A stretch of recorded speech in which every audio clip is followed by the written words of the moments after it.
La Maroquinerie Poignant à Troyes, c'est une équipe dynamique qui vous propose un large choix de sacs de grandes marques. Glamour, moderne, sport chic, vintage ou tendance. Mais aussi des accessoires pour parfaire vos looks en toutes circonstances.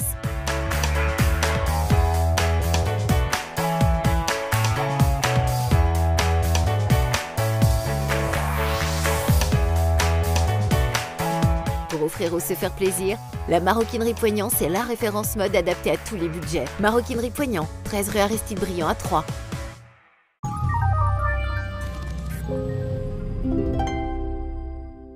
Vous aimez votre département et vous voulez en défendre ses valeurs et ses richesses? Rejoignez-nous et devenez ambassadeur. Ambassadeur, l'Aube Puissance 10, partenaire d'Un jour dans l'Aube.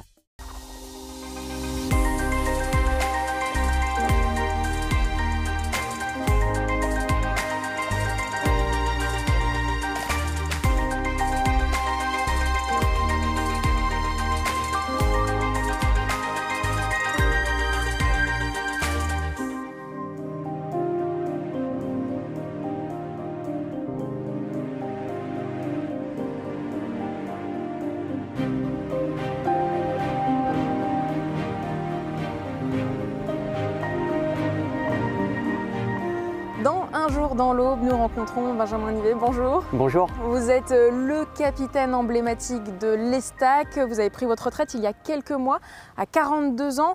On vous connaît évidemment pour tous vos exploits, notamment ici au Stade de l'Aube. Mais on va passer un petit peu outre le côté purement footballeur. On connaît à peu près tous votre carrière. Concrètement, vous êtes né en Eure-et-Loire, vous avez commencé le football vers 6-7 ans peut-être dans un petit club local. Comment ça s'est fait? Est-ce que c'était une volonté de votre part ou est-ce que c'était parce que c'était le club avec les horaires adéquats? Non, ouais, c'est vrai que je suis né à Chartres dans l'Eure-et-Loire et j'ai vécu à Yèvre et j'ai joué ma première licence à l'âge de 5 ans.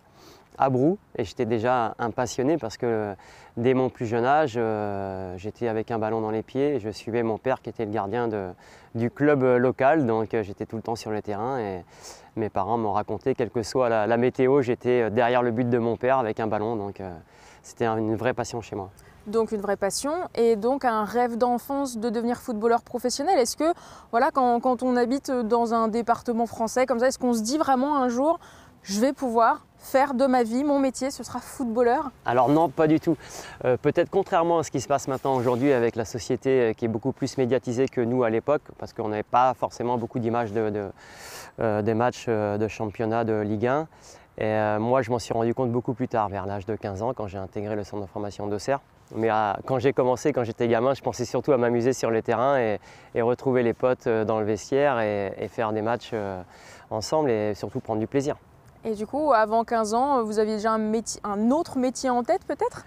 Alors oui, j'étais petit-fils d'agriculteur, donc j'ai pu monter souvent sur le tracteur de mon grand-père. Donc du coup, c'est vrai que j'avais aussi cette idée-là d'être agriculteur plus tard quand j'étais gamin, quand j'étais plutôt jeune.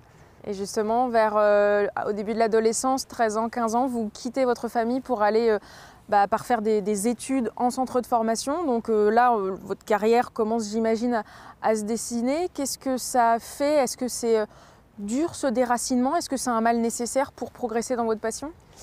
Alors heureusement que c'était une passion chez moi, le football, parce que j'avais vraiment envie d'y aller, mais parce que le déracinement, l'éloignement de mes parents, de mes sœurs, c'était un moment difficile pour moi, mais je suis parti très jeune, à 13 ans. Et du coup, c'est vrai que s'il n'y a pas la passion derrière, je pense qu'on ne peut pas faire ces sacrifices-là. En tout cas, pour moi, ma famille avait une place très importante. Donc je suis parti vraiment très jeune. C'était difficile au départ. Et donc vous avez progressé vers l'Est peu à peu, donc avant Châteaudun, Orléans, pour arriver ensuite à Auxerre, premier club professionnel. Est-ce que c'était une belle opportunité et une belle impulsion de commencer avec Giroud? Ah ouais, c'était une très belle opportunité parce que à cette époque-là, Auxerre faisait partie des meilleurs centres de formation de France. Et donc savoir qu'un club aussi prestigieux s'intéressait à moi, c'était vraiment une belle opportunité. J'ai passé vraiment de très bons moments. À 15 ans, c'était difficile au départ parce que je rentre vraiment en plein cœur du professionnalisme déjà à cet âge-là, avec beaucoup de concurrence. Il faut faire sa place. Mais vraiment une très belle période de ma carrière parce que c'est des moments vraiment privilégiés d'être dans un centre de formation et de vivre ces moments-là. Donc ensuite, 4 clubs essentiels dans votre vie, donc Auxerre, on vient de le dire, aussi Châteauroux, Caen, et ici, l'Estac, à Troyes. Qu'est-ce qui a fait que vous êtes arrivé à Troyes notamment? Ce qui a fait, c'est que déjà je suivais Troyes quand j'étais à Auxerre, parce que Alain Perrin, quand il était au club de l'Estac, venait souvent nous voir à la JA. J'avais failli rejoindre le club une première fois, mais Giroud n'avait pas voulu me laisser partir. Et la proximité avec Auxerre fait que Troyes, on venait souvent aussi faire les magasins à l'époque. Et puis quand j'étais à Châteauroux, j'étais en 2e division et Alain Perrin m'avait souvent supervisé. C'est lui qui m'a fait venir à Troyes. Et moi, venir ici, c'était vraiment une très belle opportunité. Le club était en division 1 et marchait très fort. Donc ça a été très vite pour moi dans la tête de venir ici. Donc bon, on ne va pas faire les détails donc, de vos différents moments dans votre carrière. En tout, à la fin de votre carrière professionnelle, plus de 700 matchs. Apparemment, c'est le record français à ce jour, tout championnat et coupe confondus. Concrètement, quand on se retrouve ici, voilà, en tant que footballeur professionnel, on est sur le terrain, on joue. Vous l'avez toujours dit, le but pour vous, c'était de prendre du plaisir. On a aussi des supporters, en théorie, dans ce stade. Là, on est au calme. Mais qu'est-ce que ça fait d'être footballeur professionnel? Comment on vit le fait que les gens, voilà, si on fait une belle action, on marque un but, il y aurait, j'imagine, une aula pour soi, pour sa personne, pour ses qualités, son talent. Et le jour où on est peut-être un petit peu moins bon, on peut aussi sentir très fort la déception. Comment on le vit, ça? Oui, on le vit pleinement déjà. C'est un métier vraiment à part. Je pense que je ne revivrai jamais ce que j'ai pu vivre voilà, sur ce rectangle vert, parce qu'il y a des émotions qui sont indescriptibles. Et donc sur le terrain, moi, ma priorité, c'est déjà de prendre du plaisir surtout collectivement avec l'équipe. Et à partir du moment où j'en prenais du plaisir, on en donnait aussi aux gens qui venaient nous voir. Alors forcément, il y a des bons matchs, des très bons matchs, mais il y a aussi des très mauvais matchs. C'est souvent les moments les plus difficiles, ceux-là. Mais moi, ça m'a forgé mentalement et ça m'a donné beaucoup de force. Après, c'est vrai que cette vie-là, elle a été merveilleuse. C'est un moment de ma vie qui est inoubliable et que je ne revivrai pas autant d'émotions ailleurs. Aujourd'hui, un peu de frustration de se dire justement, je ne revivrai pas ça? Non, il n'y a pas de frustration parce que je suis allé vraiment au bout des choses. J'ai tout donné sur un terrain et je n'ai pas de regrets. Donc maintenant, c'est vrai que c'est le passé. Il y a une longue vie devant moi aussi qui s'annonce. Je sais que je ne revivrai jamais ces moments-là. C'est un deuil qu'il faut faire et repasser maintenant avec des nouveaux objectifs. Et puis, il y a une vie derrière. Donc, il y a plein de belles choses qui vont s'ouvrir à moi. On va continuer de parler de votre attachement, notamment à Troyes et à l'Aube, dans un tout petit instant.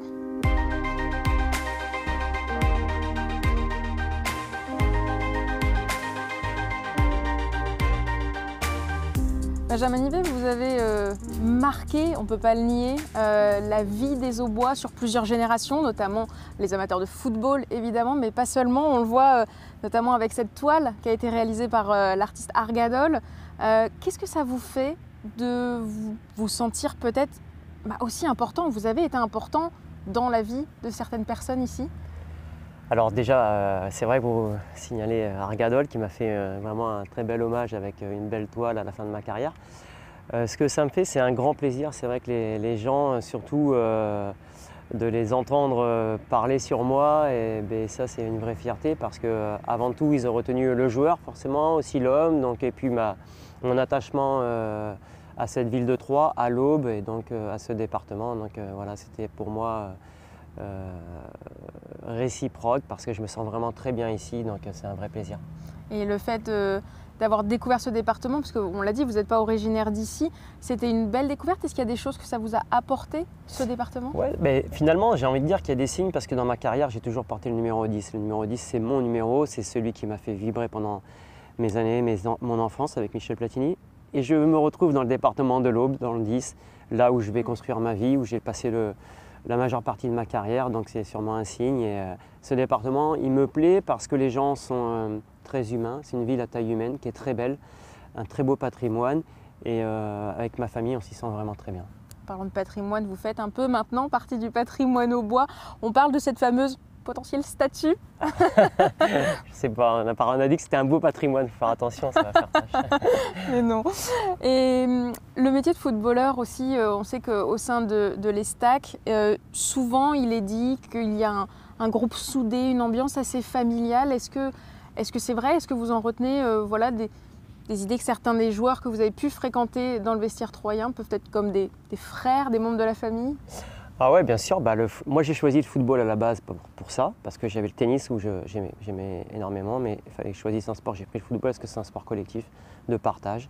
Et donc forcément, dans ma carrière, j'ai eu quelques amis qui m'ont énormément marqué, à Troyes notamment, tant dans le vestiaire, sur le terrain, et avec qui j'ai des liens très forts. Et donc du coup, c'est vrai que le vestiaire, c'est particulier, c'est des moments de partage et ça manque aussi, quoi. À court terme ou moyen terme, qu'est-ce que vous voyez pour l'avenir? Enfin voilà, en tant que jeune retraité, vous n'arrêtez pas pour autant de graviter autour du milieu du football? Ah ouais, bien sûr. Ici, forcément, parce que ma vie, elle va être à Troyes. Pour l'instant, je suis en formation à Limoges et on verra ce que la suite de ma vie me réserve. Mais forcément, j'ai envie qu'elle soit liée au football. Malgré tout, vous avez mentionné le tennis. Voilà, il n'y a pas que le football dans la vie. Le tennis, vous participez à des tournois. Vous n'êtes pas mauvais, visiblement. Il y a un peu de golf aussi. Est-ce que vous voulez diversifier ou ça restera vraiment du loisir à côté, comme tout un chacun? Ouais, non, ce sera du loisir parce que c'est des choses, par exemple, qui m'ont manqué pendant ma carrière de pouvoir faire des choses à côté que je n'avais pas forcément le droit et que maintenant j'ai envie de profiter, notamment le tennis, le golf.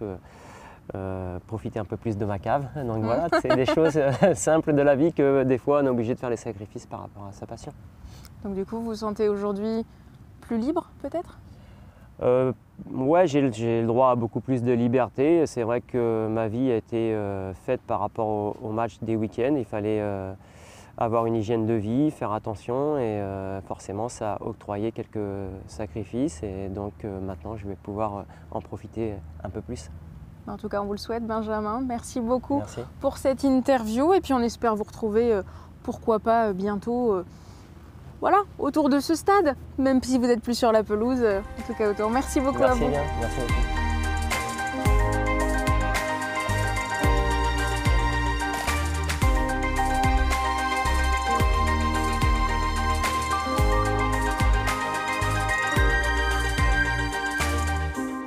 Que vous soyez particulier, chef d'entreprise, profession libérale ou bien viticulteur, agriculteur ou encore artiste ou sportif, rejoignez-nous et devenez ambassadeur. Ambassadeur, l'Aube Puissance 10, partenaire d'Un jour dans l'Aube.